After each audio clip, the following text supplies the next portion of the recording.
بات کر سکتا ہے۔ وہ پیغام کیا ہے؟ وہ بڑا دلچسپ پیغام ہے، وہ عرض کرتا ہوں۔ لیکن اس سے پہلے فواد چودھری نے جو پریس کانفرنس سے خطاب کیا، اس سے پی ٹی آئی کی موجودہ ذہنی پوزیشن بالکل واضح ہو جاتی ہے کہ وہ مایوسی کے انتہائی درجے پر ہے، اور اب اسے کوئی رستہ سمجھ میں نہیں آ رہا۔ اگر انہیں ان یقین دہانیوں پر اعتماد ہوتا، بلکہ جو امید افزائی کا والا میں نے لفظ استعمال کیا اس پر اعتماد ہوتا، تو شاید وہ یہ زبان استعمال نہ کرتے۔ فواد چودھری نے کہا کہ ہم اسٹیبلشمنٹ سے درخواست کرتے ہیں کہ وہ اپنی پالیسی بدلے۔ دوسرے لفظوں میں یہ اسٹیبلشمنٹ پر ایک الزام بھی ہے، یعنی وہ یہ کہہ رہے ہیں کہ یہ جو 35 استعفے اور پھر دوبارہ 35 استعفے منظور کیے گئے ہیں، تو یہ فوج کے حکم پر کروائے گئے ہیں، حالانکہ یہ ایک جہالت ہے۔ یہ سیاسی حکومت کا اپنا فیصلہ ہے، اور ہو سکتا ہے سیاسی حکومت کو یہ توقع ہو کہ فوج کی طرف سے اس کی مخالفت نہیں کی جائے گی، لیکن یہ فوج کے حکم پر تو بہرحال نہیں ہوا۔ لیکن اس فکرے سے ناظرین آپ بالکل سیدھا نتیجہ یہ اخذ کر سکتے ہیں کہ وہ فوج سے کہہ رہے ہیں کہ ہمیں مار پڑنے سے بچاؤ، ہم خطرے میں ہیں۔ SOS جسے میسج کیا کہا جاتا ہے، وہ فوج کو دیا کہ ہمیں بچاؤ، یعنی اپنی پالیسی بدلو اور ان حکمرانوں کو روکو۔ یہ لب لباب ہے، جو کہ ظاہر ہے ایک سرتاپا غلط مفروضے پر یہ بیان دیا گیا ہے، لیکن اس سے جو بات کلیئر ہو کر سامنے آئی وہ یہ ہے کہ مایوسی ہے اور خوف ہے۔ اگر خوف اور مایوسی نہ ہوتی تو اس طرح کی اپیل فوج سے نہیں کی جا سکتی۔ دوسرے لفظوں میں ہم کہہ سکتے ہیں کہ یہ فوج سے رحم کی اپیل کی گئی ہے۔ جب کوئی کسی آدمی کو سزائے موت ہو جاتی ہے اور تمام عدالتی فورموں سے اس کی اپیل ریجیکٹ ہو جاتی ہے، تو پھر اس کا آخری جو چارہ ہوتا ہے وہ ہوتا ہے صدر مملکت سے رحم کی اپیل۔ تو گویا یہ رحم کی اپیل ہے۔ اور اس اجلاس میں کیا ہوا؟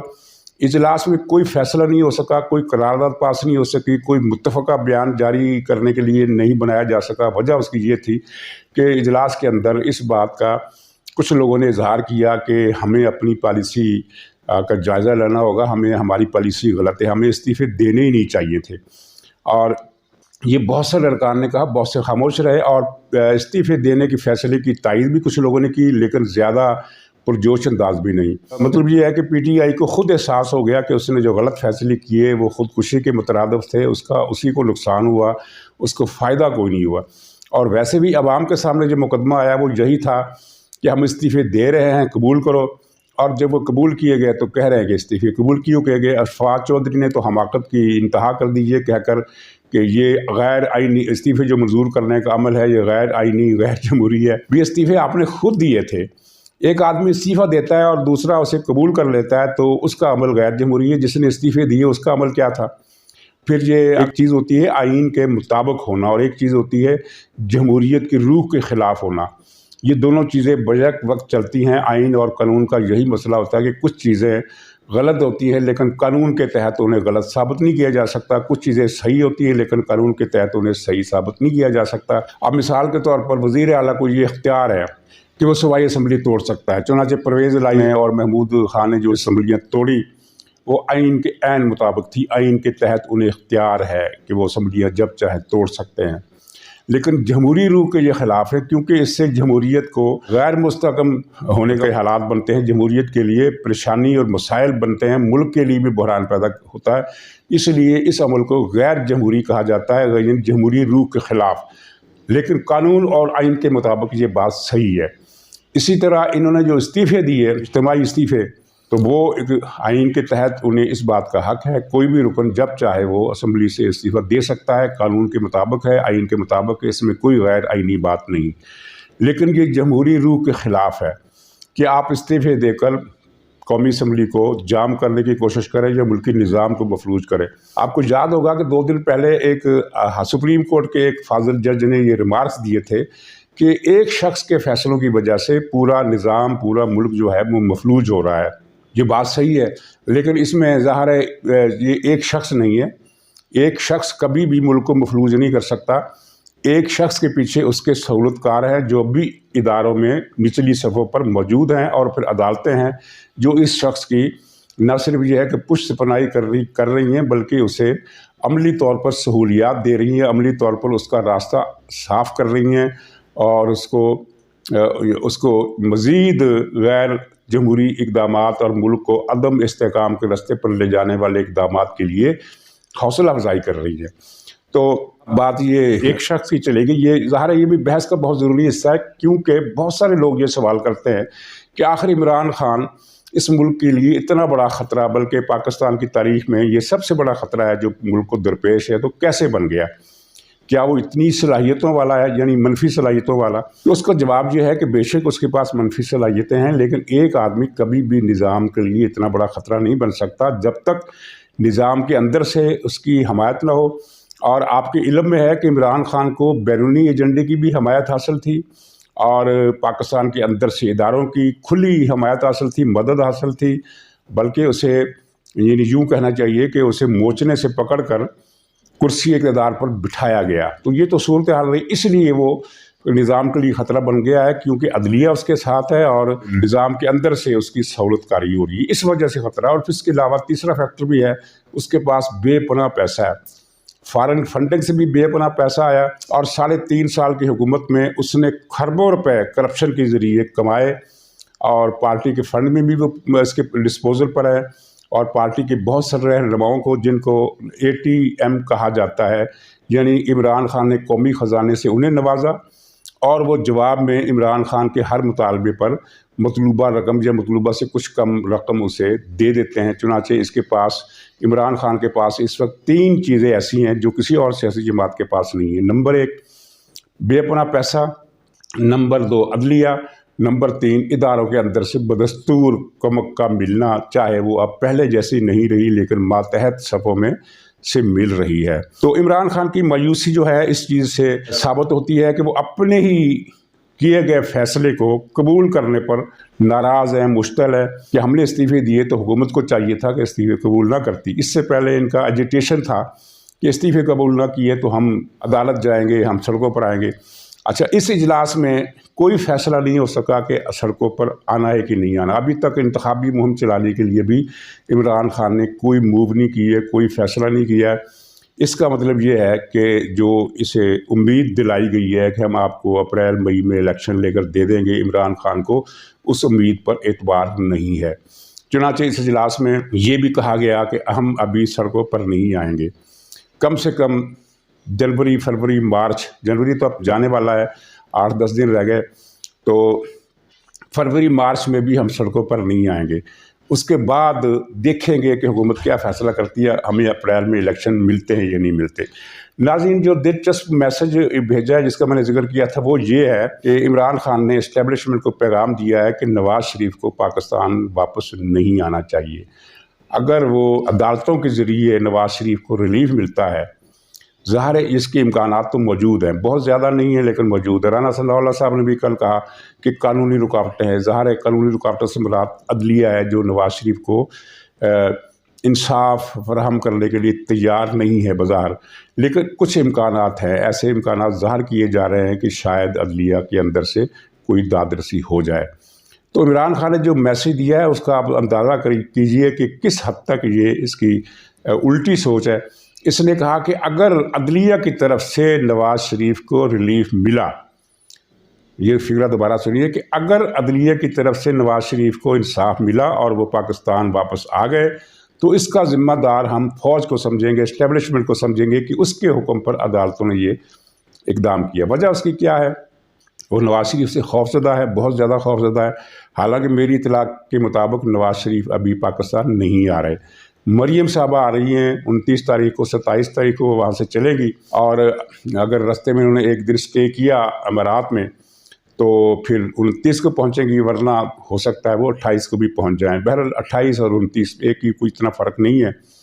تو عمران خان کے لیے پریشانی کا باعث جو ہے وہ مریم نواز ہے، اور اگر مریم کے بعد نواز شریف بھی آ جاتے ہیں تو پھر ظاہر ہے عمران خان کے لیے ایک سفوکیشن کا ماحول پیدا ہو جائے گا۔ اس کا اب جو اس کو کچھ امکان نظر آ رہا ہے، ایک تھوڑا بہت امکان اس کا یہی ہے کہ مسلم لیگ مقابلے میں نہیں ہوگی تو میں ظاہر ہے کچھ نہ کچھ سیٹیں لے لوں گا، اگرچہ جو پنڈت ہیں سیاسی جن کی پریڈکشنز جو ہیں وہ ایک قسم کی کیلکولیشن ہوتی ہیں، وہ یہ کہہ رہی ہیں کہ فی الحال اگلے الیکشن میں جب بھی وہ ہوئے پیپلز پارٹی کے پراسپیکٹس جو ہے وہ مسلم لیگ نون کے مقابلے میں زیادہ ہیں، اور ظاہر ہے ان کی اس کی کیلکولیشن اتنی بے وزن نہیں ہے۔